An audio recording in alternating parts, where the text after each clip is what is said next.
Hola, buenos días compañeros. Yo soy Kenia y yo escogí hablar sobre la disforia de género, que pues básicamente esta hace referencia al malestar o la incomodidad que puede sentir alguien sobre la incongruencia que existe entre el género que le fue asignado y el que la persona está experimentando o está expresando. Por ejemplo, si una persona nace hombre, pues físicamente y biológicamente es hombre, pero él no se siente hombre, él quiere ser mujer y él se siente mujer.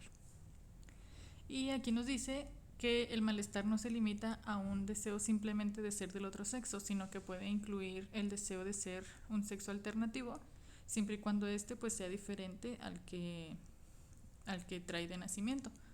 O sea, por ejemplo, yo una vez me acuerdo que escuché sobre un caso de un hombre que sí le gustaban las mujeres, pero no quería ser hombre. O sea, él se sometió a tratamientos y todo porque él se sentía lesbiana, o sea, él quería ser mujer, pero también le gustaban las mujeres. O sea, él quería ser lesbiana sí o sí. Y bueno, también nos dice aquí que la disforia de género se manifiesta de forma diferente en cada grupo de edad. Y aquí empezamos a hablar sobre la disforia de género en niños. Por ejemplo, en el caso de las niñas que tienen disforia de género, pues estas expresan el deseo de ser un niño. Ellas afirman que son un chico o que cuando crezcan van a ser hombres.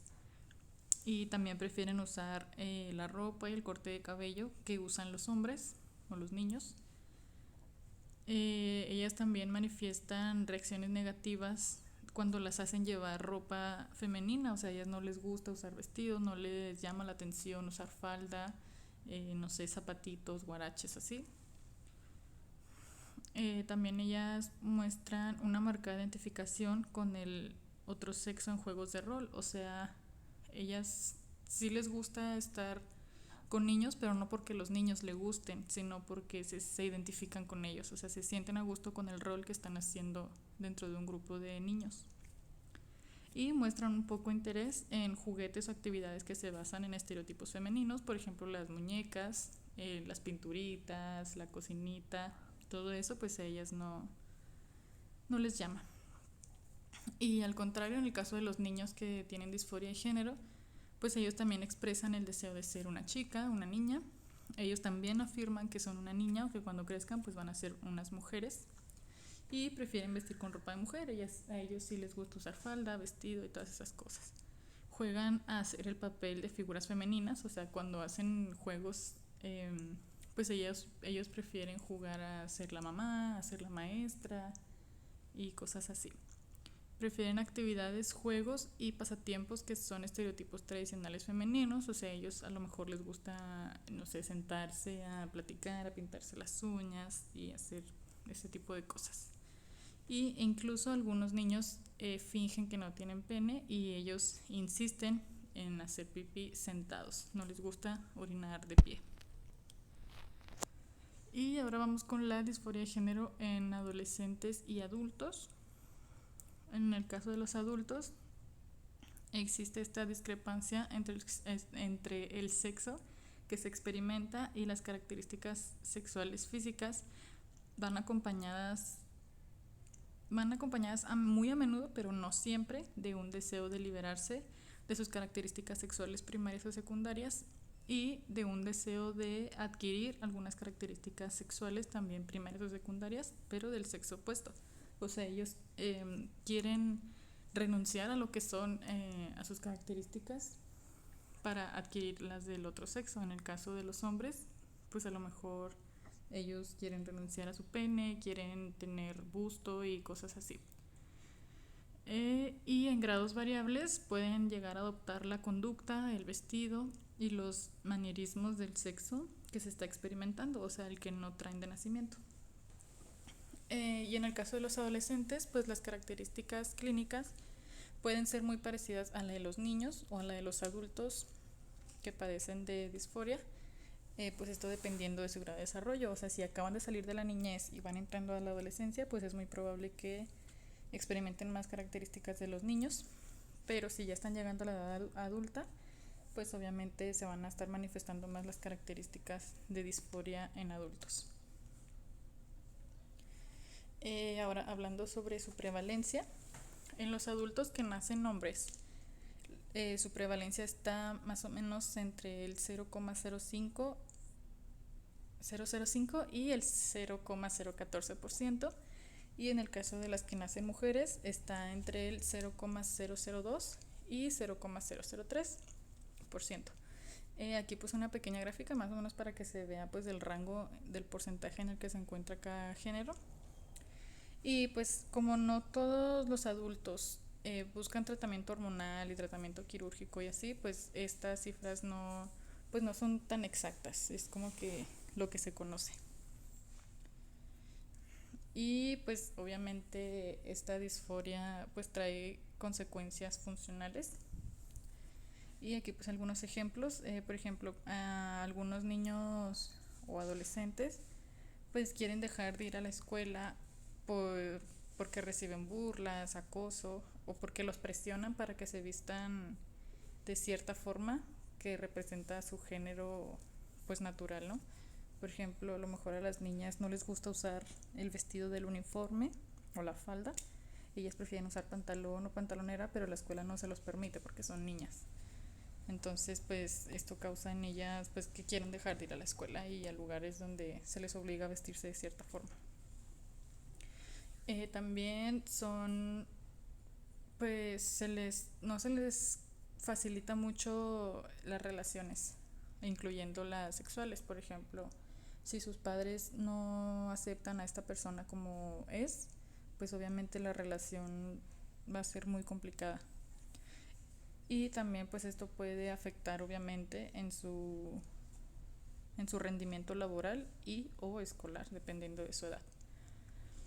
También otra consecuencia es que esta disforia de género se asocia a altos niveles de estigmatización, de discriminación y de victimización, y esto pues obviamente va generando en la persona muchos conceptos negativos sobre su propia persona. Y ahora hablando de la comorbilidad, que según lo que investigué se refiere a cuando se padece dos o más trastornos una sola persona.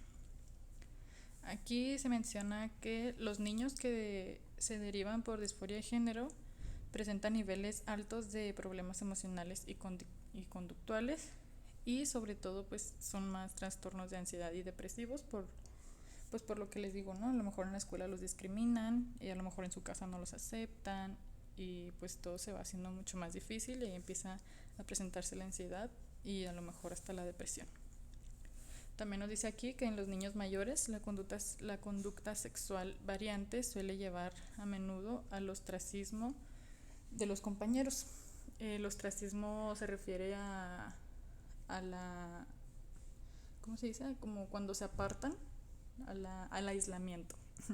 Esa es la palabra, al aislamiento, ya sea voluntario u obligado, o sea que ellos no quieren estar cerca de sus amigos o que sus amigos con sus conductas hagan que ellos se vayan alejando. Y otro punto nos dice que el trastorno del espectro autista es más prevalente en los niños con disforia de género que se derivan en la clínica que en la población normal. O sea que es más común que el autismo se presente en niños que presentan la disforia de género. Hay más porcentaje ahí que en toda la población normal que no tiene la disforia. Y al momento de diagnosticar, pues existe el término otra disforia de género especificada, que esta se aplica normalmente cuando predominan los síntomas característicos de la disforia, pero que no cumplen todos los criterios de los que ya mencioné antes. Y aquí pues se utiliza cuando el clínico que la está diagnosticando pues decide especificar el motivo de por qué no está cumpliendo con los demás criterios. Y está la disforia de género no especificada, que también pues aquí también predominan las características o los síntomas de la disforia de género, pero no todos los criterios de los antes mencionados. Y esta, pues como su nombre lo dice, no especificada. Aquí pues el clínico que está diagnosticando no especifica el motivo de incumplimiento de los criterios de las otras disforias. Y bueno, aquí les voy a, bueno, como en la clase pasada vi que, bueno, yo sentí que sí sirvió de mucho ver esa información o ese punto de vista empírico de una persona que pues lo vivió. También en esta ocasión les voy a presentar un videito de una persona que va contando su experiencia con la disforia de género.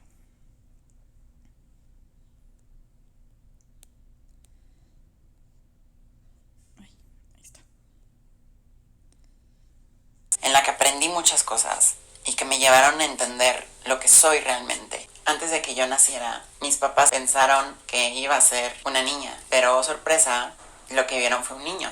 Entonces, toda mi infancia, pues la viví como un niño, pero realmente siempre he sido una niña. Siempre mi expresión de género fue muy femenina, siempre fui muy femenina. Y no fue porque me haya faltado un papá, al contrario, siempre estuvo ahí mi papá, siempre ha estado mi papá y es el mejor papá que pude haber tenido en la vida. Después de mi infancia, que fue una infancia en la cual yo estuve muy sola, yo siempre estuve en mi mundo, no sé cómo explicarlo, siempre fui muy sola, hasta que llegó pues la pubertad, la secundaria, que creo que es una etapa en tu vida en la que te empiezas a conocer mejor. En la escuela empiezan a hablar acerca de los novios, de las novias, ¿saben? Y yo desde que tengo memoria, a mí nunca me han gustado las niñas. Me gustaba mucho estar con ellas, pero no porque me gustaran, sino porque me identificaba mucho con ellas. Disfrutaba mucho estar con ellas. Me sentía muy cómoda estando con ellas. Y fue ahí cuando creo que todo empezó. Y te empiezas a cuestionar más cosas, ¿saben? Y una de ellas, pues para mí fue qué era lo que me gustaba. No el cómo me identificaba, sino lo que me gustaba. Pero a pesar de aceptar esa parte de mí, todavía me sentía insegura. Todavía había algo que en mí no embonaba bien. Y me di cuenta porque cuando empecé a relacionarme con otros chicos, no me gustaba la manera en la que ellos me trataban. No me gustaba el rol que yo jugaba en las relaciones con los chicos homosexuales. Fue ahí cuando me empecé a cuestionar más las cosas, porque decía, ok, ya acepté que me gustan los niños. Aún así hay algo en mí que no me hace sentir cómoda. ¿Qué pasa? Que entro a la prepa, siempre había querido tener cabello largo, pintarme las uñas, maquillarme, y no me dejaban en la escuela, no me dejaban. Y eso hizo que yo cayera en depresión. Y literal, como Britney, me rapé. Entrando a la prepa me rapé y dije, ¿saben qué? Pues creo que tienen razón, yo no tengo que ser así, yo tengo que ser así, y creo que así son las cosas. Y yo solita intenté rechazar lo que yo era. ¿Y qué pasó? Que no pude. Exploté, me puse peor. Entonces diferentes cosas pasaron en mi vida que me llevaron a buscar, a explorar, y di con todo este tema de la androginia, que bueno, siempre las personas andróginas siempre han existido, pero era algo que yo no conocía. Mi curiosidad hizo que me acercara a toda esta información y me empapara de temas de los cuales yo desconocía. Empecé a descubrir justo esta parte de mí que la tenía muy interiorizada, muy guardada, muy reprimida, y que poco a poco fui explorando con el maquillaje, con las pelucas. Llegaba a mi casa, me maquillaba, me ponía mi peluca y era la persona más feliz de este mundo. Fue muy práctico para mí, ¿saben? Porque en mi casa yo era quien yo quería ser, y en la calle también. Y en la escuela era pues tal vez una versión de mí que, si bien no me gustaba del todo, tampoco me incomodaba, ¿saben? Por eso también jugué mucho con esta identidad de explorar mi lado masculino y mi lado femenino, que ojo, no estoy peleada con mi lado masculino, lo disfruté mucho,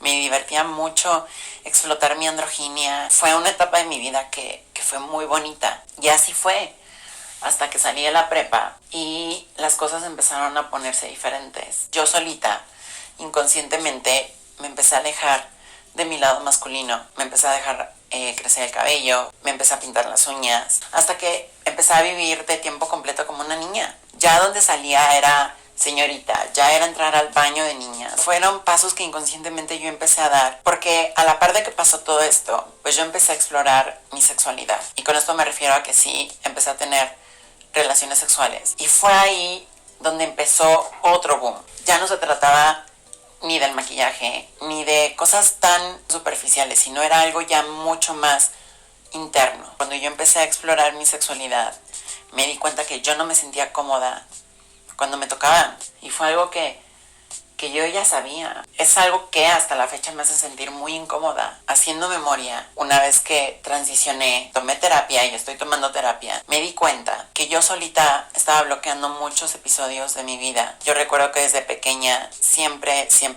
me sentía muy incómoda cuando iba a la playa o cuando utilizaba el uniforme. Yo era muy gordita y el uniforme no me quedaba. Y cuando me ponía el pantalón no me gustaba que se me viera algo, ¿saben? Había veces en las que me hacía pipí en los calzones, porque no me gustaba entrar al baño de niños. Entrar al baño de niños y tener que hacer pipí parada es algo que desde muy pequeña he rechazado porque siento que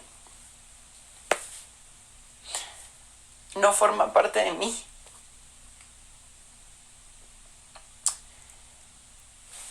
Y es muy complicado. Ha sido muy, ha sido muy complicado para mí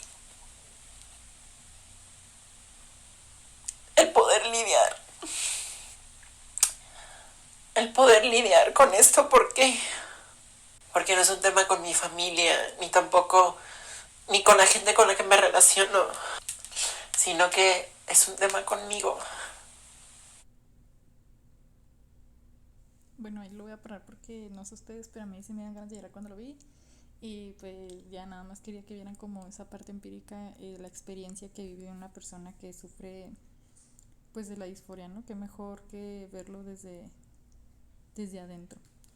Entonces, pues ya eso sería todo por mi parte y muchas gracias.